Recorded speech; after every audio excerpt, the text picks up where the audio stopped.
नमस्कार, मैं हूँ रीता गौतम और आप देख रहे हैं समय न्यूज से बसंत कुमार गुप्ता की खास रिपोर्ट। आइए रुक करते हैं आज की खास खबरों की ओर। प्रयागराज जिला पंचायत सदस्य सपा नेता बब्बन दुबे ने कृति कोल के लिए मांगा वोट। मिर्जापुर 395-96 विधानसभा के उपचुनाव में प्रयागराज से जिला पंचायत सदस्य बब्बन दुबे द्वारा 96 विधानसभा के जिगना एवं गैपुरा के गाँव में घूमकर लोगों से उपचुनाव में समाजवादी पार्टी प्रत्याशी कृति कोल के लिए घर घर जाकर लोगों से वोट करने की अपील किया। प्रेस प्रतिनिधियों से बात करते हुए उन्होंने बताया कि पूरे विधानसभा में समस्याएं बनी हुई है। उन्होंने कहा कि जिस भी गांव में गया रास्ता, बिजली एवं पानी की समस्या हर जगह दिखाई दिया। उनके द्वारा लोगों से समाजवादी पार्टी की प्रत्याशी कृति कोल को वोट करने के लिए लोगों से अपील किया। मुद्दा आपको मालूम है, पूरे प्रदेश में बेरोजगारी का मुद्दा है, महंगाई का मुद्दा है, सड़क पूरा खस्ता हाल है। यहाँ से वहाँ तक जिगना से लेकर हम लोग यहाँ कई गांव में आए, गोरा में आए, गोगांव में आए, खैरा में आए, बसेरा में आए, दुगौली में आए, नगवासी में आए। जितने गांव में हम लोग गए, रास्ता सही नहीं है, न नाली की व्यवस्था है गांव में, न कोई व्यवस्था है, न कोई यहाँ पर बिजली का बड़ा पावर हाउस लगा है, न आप समझे नहर में पानी का जैसे नहीं है। किसान परेशान हैं, ओलावृष्टि हो रही है, बेमौसम की बरसात हो रही है, सरकार का कोई इंतजाम नहीं है। नौजवान हर गाँव में भारी संख्या में पढ़ लिख करके बेरोजगार घूम रहे हैं, कोई नौकरी नहीं है।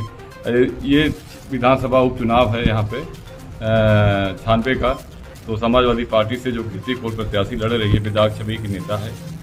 अगले बार चुनाव लड़ी थी, बढ़िया वोट पाई थी। उसके पिताजी सांसद रहे हैं, बेदाग छवि के सांसद वो भी रहे हैं, उनका भी बहुत क्षेत्र में नाम है। तो हम लोग विकास के मुद्दे पर समाजवादी पार्टी ने जैसे बेरोजगारी भत्ता कन्या का लैपटॉप दिया था, 100 नंबर 112 नंबर की वो गाड़ी चलवाई थी, आप समझ लें।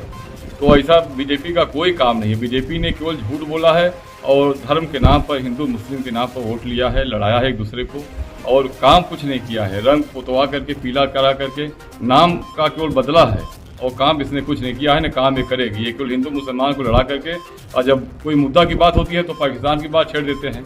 अभी देख लें हमारे देश में जो लड़की ओलंपिक पदक पाई हैं, कैसे आज बेचारी जो है जंतर मंतर पर बिबला रही है, कोई उनका सुनने वाला नहीं है। यही मोदी थे, फोगाट बहने जब गई थी ओलंपिक पे पदक जीत करके, तो उनको मोदी ने कहा था कि, प्रधानमंत्री ने कहा था कि हमारे परिवार की हैं।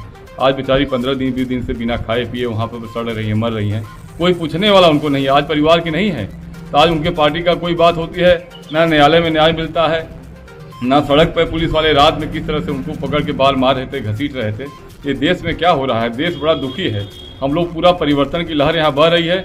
समाजवादी पार्टी को चुनाव जिताने के लिए हम लोग यहाँ इलाहाबाद से चल के आए हैं और चुनाव जिता के जाएंगे।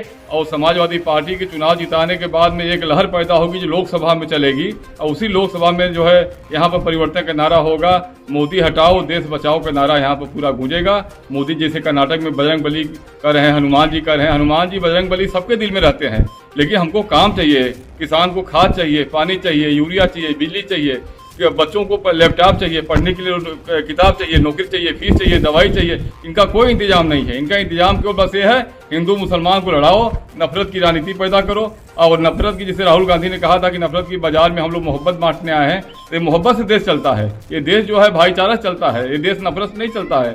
देश में जो लोग शहीद हुए थे उसमें हिंदू मुसलमान नहीं कर रहे थे, बड़े मुसलमान हमारे देश में शहीद हो गए। अशफाक उल्लाह खां से लेकर के